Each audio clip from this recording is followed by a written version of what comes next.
Dito naman kami sa sa Lexus magpapaservice. Ayan. Anong oras na ba ngayon? 12 o'clock. 3 o'clock daw Kaya kumuha kami ng loaner. Ito yung kinuha namin loaner. Marco, let's go now na to. Ito yung sakyan namin. Ito yung loaner namin. Ayan. Mas malaki. RX ito eh. Let's go here.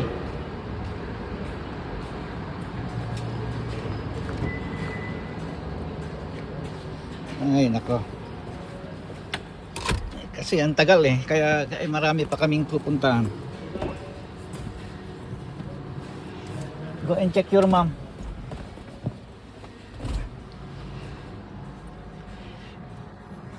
Mas malaki ito kasi RX ito eh.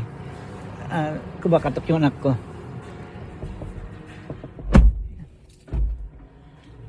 Okay.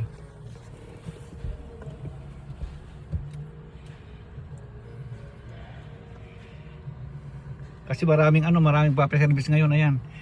Sunod-sunod. Ayan. Hanggang doon. Okay. Yun lang. Bye-bye.